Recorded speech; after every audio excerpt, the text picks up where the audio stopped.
क्या आपने कभी सोचा है कि एक मामूली सी कोमल रस्सी कठोर पत्थर को कैसे काट सकती है? और क्या आपके साथ कभी ऐसा हुआ है कि आपको लगा हो कि आप कभी कुछ सीख ही नहीं पाएंगे? ये कहानी एक ऐसे ही बालक वरदराज की है जिसने नामुमकिन को मुमकिन कर दिखाया। आइए जानते हैं कैसे। बहुत समय पहले की बात है। एक गुरुकुल में वरदराज नाम का एक बालक पढ़ता था। वरदराज स्वभाव से बहुत सीधा और सरल था, लेकिन उसे पढ़ाई में बहुत कठिनाई होती थी। जब उसके सहपाठी नए मंत्र और सूत्र याद कर लेते, तब वरदराज पन्नों को बस उलझ कर देखता रह जाता था। उसके गुरु सोमदेव उसे बड़े प्यार से समझाते थे। गुरुकुल में हर्ष नाम का एक शरारती लड़का था। वो और दूसरे बच्चे अक्सर वरदराज का मजाक उड़ाते थे। जब भी वरदराज कोई गलत उत्तर देता, हर्ष खिलखिलाकर हंसने लगता। वो कहता, वरदराज, तुम्हारे दिमाग में तो पत्थर भरा है, तुम कभी नहीं सीख पाओगे। ये सुनकर वरदराज का मन छोटा हो जाता और उसकी आंखों में आंसू आ जाते। एक दिन वरदराज बहुत उदास हो गया। उसे लगा कि पढ़ाई उसके बस की बात नहीं है।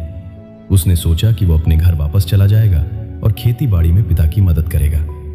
उसने अपना सामान एक छोटी सी पोटली में बांधा और गुरुजी को बताए बिना सुबह सवेरे ही चुपचाप गुरुकुल से निकल पड़ा। चलते चलते दोपहर हो गई। कड़कती धूप में वरदराज को बहुत तेज प्यास लगी। वो पानी की तलाश में इधर उधर भटकने लगा। तभी रास्ते के किनारे उसे एक पुराना कुआं दिखाई दिया। वरदराज की जान में जान आई और वो लड़खड़ाते कदमों से कुएं की ओर दौड़ा। तभी वहां गांव की एक महिला पानी भरने आई। वो महिला बड़ी कुशलता से रस्सी को कुएं में डालकर बाल्टी से पानी निकाल रही थी। वरदराज उसे ध्यान से देखने लगा। महिला ने वरदराज की प्यास भांप ली और मुस्कुराकर उसे पानी पिलाया। पानी पीकर वरदराज को बहुत राहत मिली। पानी पीने के बाद वरदराज की नजर अचानक कुएं के पत्थर की मुंडेर पर पड़ी। उसने देखा कि पत्थर पर एक गहरा और लंबा निशान बन गया था। वो हैरान रह गया और सोचने लगा, ये पत्थर तो कितना सख्त और मजबूत है, फिर इस पर यह निशान कैसे आ सकता है? वरदराज ने देखा कि महिला बार बार उसी जगह से रस्सी खींच रही थी। उसके मन में अचानक एक बिजली सी कौंधी।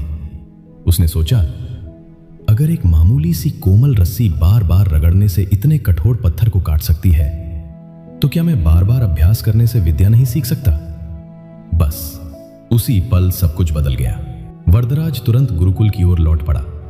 जब वो पहुंचा तो गुरु सोमदेव उसे देखकर आश्चर्यचकित रह गए। वरदराज ने उनके चरणों में सिर झुकाया और कहा, गुरुजी, मुझे क्षमा करें। मैं हार मानकर भाग गया था, लेकिन अब मैं समझ गया हूं।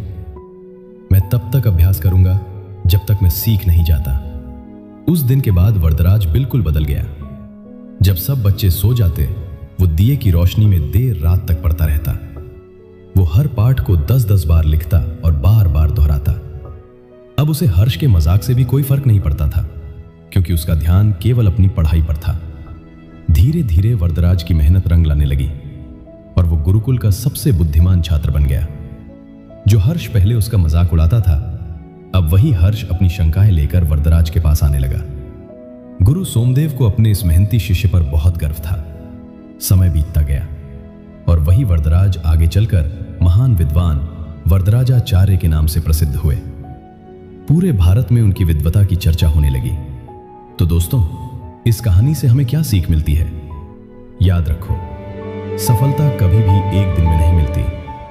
वो मिलती है रोज के छोटे छोटे प्रयासों से, लगातार अभ्यास से, कंसिस्टेंसी से। अगर एक रस्सी पत्थर पर निशान बना सकती है, तो आपकी मेहनत आपकी जिंदगी क्यों नहीं बदल सकती? तो आज से एक फैसला लो, रोज सिर्फ 1 से 2 घंटे बिना किसी बहाने के अभ्यास करो। चाहे पढ़ाई हो, जिम हो या कोई भी स्किल, बस रुकना मत। अगर यह कहानी आपके दिल को छू गई हो तो वीडियो को लाइक जरूर करना।